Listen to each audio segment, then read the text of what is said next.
Conocimiento Descartes.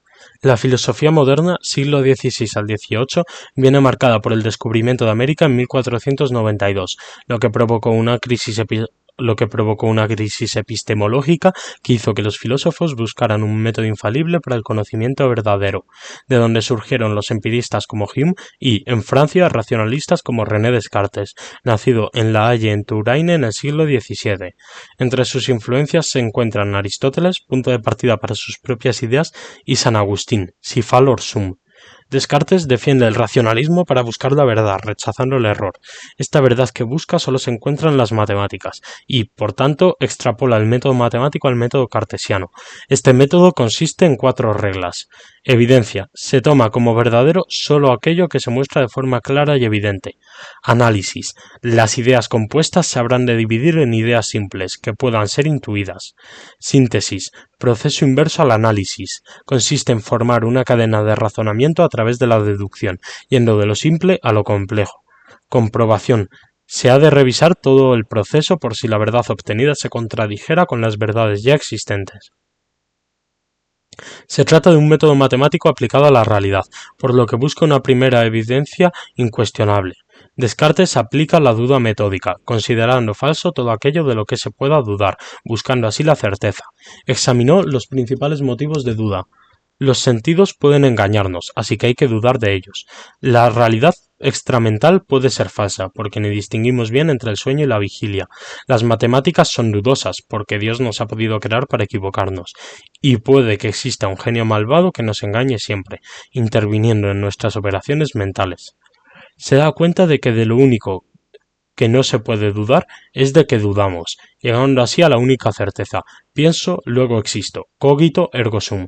Así define al ser humano como una sustancia pensante, res cogitans, dentro de un cuerpo, res extensa, siendo este un dualismo mecanicista.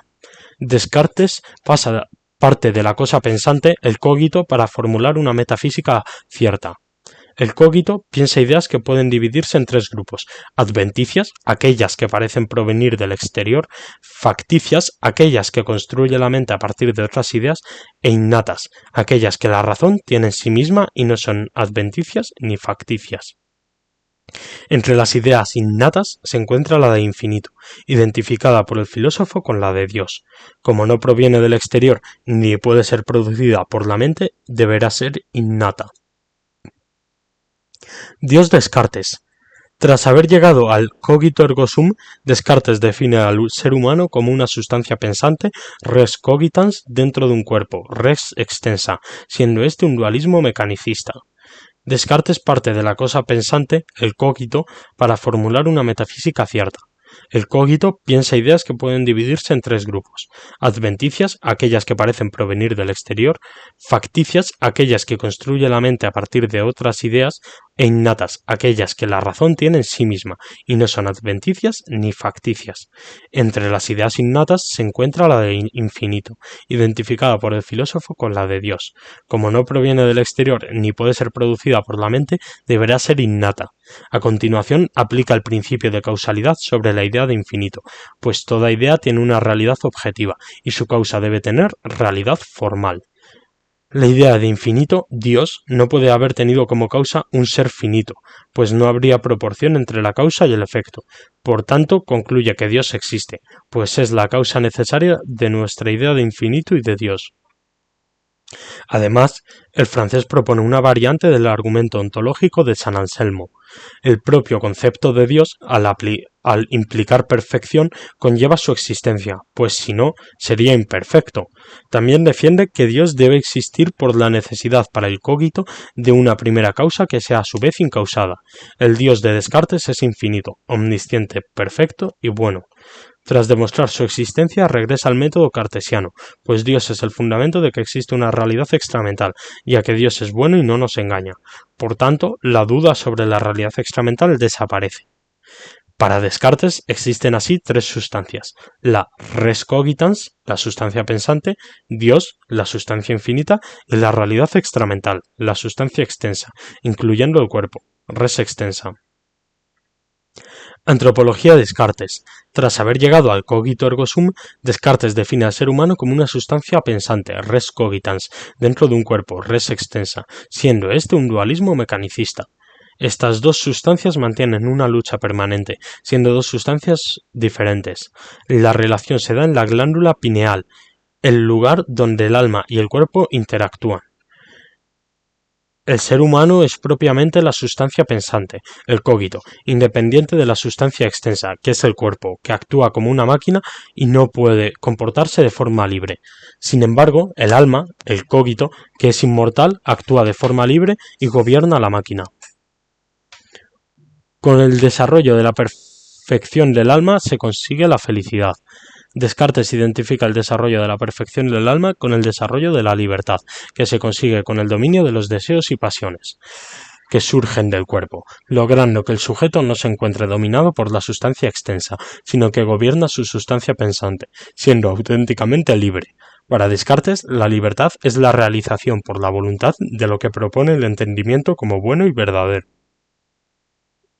Descartes defenderá una ética provisional, como resultado de la duda metódica, pues hasta que se construya una ética indudable y cierta, los seres humanos deberán actuar de forma moderada y de acuerdo con las costumbres y leyes de cada lugar. Así, con esta moderación, el error no será nunca absoluto, mientras se busca la ética indudable y cierta, basada en la aplicación del método de conocimiento propio de la razón. Conocimiento Hume. La filosofía moderna, siglo XVI al XVIII, viene marcada por el descubrimiento de América en 1492, lo que provocó una crisis epistemológica que hizo que los filósofos buscaran un método infalible para el conocimiento verdadero, de donde surgieron los racionalistas como Descartes y, en el mundo anglosajón, empiristas como David Hume, nacido en Edimburgo en el siglo XVIII. Entre sus influencias se encuentran su maestro John Locke y George Berkeley. Todo lo que existen son percepciones mentales. Para los empiristas, todo el conocimiento proviene de la experiencia, por lo que, al no haber experiencias previas al nacimiento, no puede haber ideas innatas. El ser humano al nacer es una tabula rasa, que está todavía por llenar con conocimiento. Lo experimentado en el mundo sensible pasa a la mente y deja una huella que se convierte inmediatamente en una impresión fuerte, que es la representación mental simple de la percepción recibida por los sentidos. El otro elemento de la razón son las ideas débiles, que son representaciones en la mente provenientes de una impresión ya pasada, el recuerdo. David Hume también distingue dos modos de conocimiento racional. Relaciones entre ideas o razonamiento a priori, que no trata sobre la realidad, sino sobre la estructura del razonamiento, matemática y lógica, ofrece proposiciones analíticas. Lo que afirma el predicado está implícito en la definición del sujeto, por tanto no ofrecen nueva información de la realidad, y su verdad se conoce a priori. Conocimiento de hecho, o razonamiento a posteriori, que trata sobre la realidad. Ofrece proposiciones sintéticas. Lo que afirma el predicado no está implícito en la definición del sujeto, sino que extiende la información de la realidad, y su verdad se conoce a posteriori, pues necesita recurrir a la experiencia para confirmar si lo afirmado es verdadero o falso. Para Hume, el principio de causalidad, todo suceso es producto de una causa anterior, no se puede afirmar, pues percibimos por los sentidos un suceso y su causa, pero no percibimos sensiblemente la relación entre ellos. Por tanto, el principio de causalidad es sólo una suposición basada en el hábito y la costumbre de que siempre que ha sucedido el primer suceso, lo ha precedido la causa. Al no ser completamente empírico, es sólo probable. Sin embargo, acepta la utilidad de la suposición para la vida. También critica la existencia de las tres sustancias cartesianas, el yo, la realidad extramental y Dios, defendiendo el escepticismo. Niega el yo, pues es imposible tener una impresión permanente y estable del propio ser. Nuestro yo es la sucesión de impresiones en nuestra mente, que nuestra memoria recuerda. Es un hecho psicológico y no algo sustancial. Duda de la realidad extramental, porque no podemos afirmar sin duda que nuestras impresiones proceden de algo exterior a nuestra mente, al no poder aplicar el principio de causalidad. Del mismo modo, no podemos tener experiencia de Dios ni aplicar el principio de causalidad. Hume finalmente propone el escepticismo, afirmando que es imposible demostrar la existencia del mundo, del yo y de Dios, y el fenomenismo, pues sólo es posible conocer las impresiones como hechos mentales. Conocimiento Kant, comparado con Hume. La filosofía moderna, siglo XVI al XVIII, viene marcada por el descubrimiento de América en 1492, lo que provocó una crisis epistemológica que hizo que los filósofos buscaran un método infalible para el conocimiento verdadero, de donde surgieron los racionalistas como Descartes y los empiristas como Hume. Immanuel Kant, filósofo prusiano que vivió toda su vida durante el siglo XVIII en Königsberg, influido por los dos filósofos, sintetizó ambas corrientes para desarrollar su idealismo trascendental en su obra Crítica de la razón pura. También fue influido por la Ilustración, Sapere Aude, y por la Revolución Francesa, Libertad, Igualdad y Fraternidad. Conocimiento de Kant. Giro copernicano en la filosofía del conocimiento. Hasta Kant lo que se conocía era objetivo, mas Kant lo niega y él defiende que es subjetivo, pues al conocer imponemos a la realidad lo que podemos conocer dentro del espacio-tiempo. Para Hume, que es empirista, el conocimiento solo proviene de las impresiones sensibles. Para el ilustrado Kant, habiendo sintetizado empirismo y racionalismo, afirma que, en primera instancia, el conocimiento proviene de los sentidos, como los empiristas, pero no conocemos el objeto tal cual es en el mundo exterior, sino que depende de la estructura de nuestra mente y nuestra percepción, racionalistas. Esto es el idealismo trascendental, es decir, una estructura previa al conocimiento que lo racionalice es condición sine qua non para que esta aprehensión sea posible. Su síntesis consiste en proponer dos facultades mentales, la sensibilidad, empirismo, y el entendimiento, racionalismo. El input viene de los sentidos, pero en la mente se racionaliza. Metafísica. Para Hume no es conocimiento, porque no la podemos experimentar. Para Kant tampoco, porque no se encuentra en el espacio-tiempo, pero la considera útil para la ética. Dios y alma lo mismo. Para Kant son postulados racionales. Causalidad. Para Hume es una costumbre psicológica, no certeza. Para Kant es por la estructura a priori de la mente. Los juicios a priori de Kant, como los de Hume, no dependen de la experiencia. Juicios analíticos. No aportan conocimiento nuevo, a priori, conocimiento puro.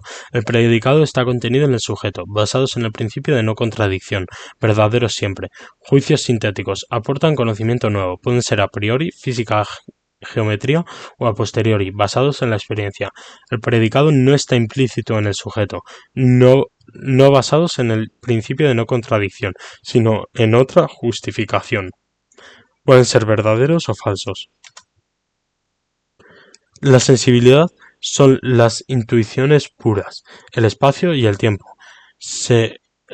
La sensibilidad son las intuiciones puras, el espacio y el tiempo. Se puede conocer el fenómeno, que es lo percibido, y no la cosa en sí, noumeno, que es incognoscible. Para Kant, el yo, la realidad extramental y Dios expresan el ideal de la razón, deseo de conocimiento absoluto inalcanzable, pero que hace posible el progreso. Hume directamente los rechaza y responde con escepticismo. Ética Kant. La filosofía moderna, siglo XVI al XVIII, viene marcada por el descubrimiento de América en 1492, lo que provocó una crisis epistemológica que hizo que los filósofos buscaran un método infalible para el conocimiento verdadero, de donde surgieron los racionalistas como Descartes y los empiristas como Hume. Immanuel Kant, filósofo prusiano que vivió toda su vida durante el siglo XVIII en Königsberg, influido por los dos filósofos, sintetizó ambas corrientes para desarrollar su idealismo trascendental en su obra Crítica de la razón pura. También fue influido por la Ilustración, Sapere Aude, y por la Revolución Francesa, Libertad, Igualdad y Fraternidad. La ética kantiana se basa en la noción del deber y la razón práctica, que cuestiona cómo deberían ser las cosas y cómo debe actuar el ser humano. Hasta Kant todas las éticas eran eudemonistas, pero el prusiano, frente a estas éticas materiales en las que la bondad y la maldad dependen de un bien supremo para el hombre, propone una ética formal. Kant rechaza a las éticas eudemonistas, pues se justifican mediante la experiencia generalizada, conocimiento sintético a posteriori, por lo que no son válidas para una ética universal. En las éticas materiales, la voluntad del hombre es impulsada por sus deseos, por lo que son heterónomas, y la y las normas son cumplidas por incentivos. El ilustrado Kant afirma que no debemos comportarnos en función de premios y castigos, sino que debemos actuar como nos gustaría que lo hicieran con nosotros y como si nuestro comportamiento pudiera convertirse en ley universal, pero dentro de nuestros términos, lo que es el imperativo categórico.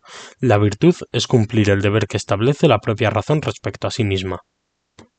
Una de las formulaciones del imperativo categórico es la de la universalidad, previamente explicada, que indica que antes de obrar debemos de plantearnos qué sucedería si todos obrasen igual, y si esto llevare a contradicciones o caos moral, no deberemos actuar así, pues no es ético. Kant afirma que la ética universal no puede ser empírica, sino a priori, y debe ser autónoma de factores como la religión y la autoridad, pues debe partir de la razón misma. También afirma que la metafísica no es conocimiento, pero es un postulado racional para fundamentar la ética. Por último, la ética kantiana no indica qué hacer, sino cómo. Solo actuamos moralmente cuando lo hacemos por deber. Cumpliendo el imperativo categórico, según Kant, se conseguirá construir el reino de los fines, una sociedad ideal donde cada persona sería tratada como un fin y no como un medio. Además, afirma 3 postulados de la razón práctica. El primer y único demostrado en la práctica es el de la libertad, pues la existencia en nuestra razón de la exigencia de obrar por deber supone la libertad como algo previo para poder ser capaces de vencer nuestros intereses. El segundo es el alma inmortal, pues el cumplimiento del deber nunca acaba, y por ello es necesaria la inmortalidad del alma. Y el tercer postulado es la existencia de Dios, pues nuestra razón establece una identificación entre la virtud y la felicidad que no se da en nosotros, sino que se afirma como realizada en Dios. Política. Rousseau. Jean-Jacques Rousseau fue un filósofo suizo del siglo XVIII nacido en Ginebra. Fue uno de los grandes promotores de la Ilustración y fue influido por Locke y Montesquieu y por Hobbes, quien le influyó para desarrollar su propia teoría del contrato social. Destaca por el desarrollo del tema de la política en El contrato social. Para entender su teoría política es importante conocer el mito del buen salvaje de Rousseau. Según el filósofo, antes de la sociedad, el hombre en estado de naturaleza era bueno y feliz, con un egoísmo no negativo. De esta manera, la sociedad corrompe al hombre. Jean-Jacques no propone volver a un estado primitivo, sino que propone analizar la sociedad, ver la causa de la corrupción de ésta y reformarla. Para Rousseau, el origen del mal en la sociedad es la desigualdad, fruto de la propiedad privada, que, al surgir, produjo desigualdad social, pues unos empezaron a atesorar privilegios frente a otros, lo que produjo un permanente enfrentamiento social, donde primaba el egoísmo sobre la cooperación. Así, la sociedad del momento era injusta para el suizo e impedía la felicidad y plena realización de los seres humanos. Para reformarla, Rousseau propone un contrato social, sin volver al estado de naturaleza. Este contrato trata de establecer las bases para un pacto social justo, donde se pueda armonizar libertad, igualdad y poder político, siendo el pueblo el soberano. Esta soberanía popular se expresa en la voluntad general, que no es una mera suma de las voluntades egoístas de cada individuo, sino el interés social común, es decir, la voluntad general es la del sujeto colectivo, que siempre pretende el bien común. Así, con el contrato social el individuo renuncia a sus egoísmos personales para someterse a las leyes que establecen derechos y deberes desde la voluntad general. El individuo renuncia así a la libertad de obrar de acuerdo con el egoísmo propio y en contra de la comunidad, asegurándose así la igualdad y libertad de todos los ciudadanos. El suizo afirma que para la creación de esa nueva sociedad sería fundamental la educación, que interesa al Estado porque hay que formar al hombre y al ciudadano. Rousseau, en su obra Emilio, considera que a los niños se les debe instruir desde la libertad, huyendo del mero aprendizaje memorístico, acercándose a la naturaleza. Esta educación tiene como finalidad formar buenos ciudadanos y contribuir a la mejora social, despertando el amor por las leyes justas que representan el interés común. Para el filósofo, los seres humanos pueden entrar en un nuevo estado que no es ni el social anterior, donde primaba el egoísmo individual, ni tampoco el natural, Este nuevo estado consiste en una sociedad racional y libre, donde se erradicará el mal moral y la injusticia, y permitirá que cada uno de los seres humanos pueda alcanzar la felicidad y plena realización.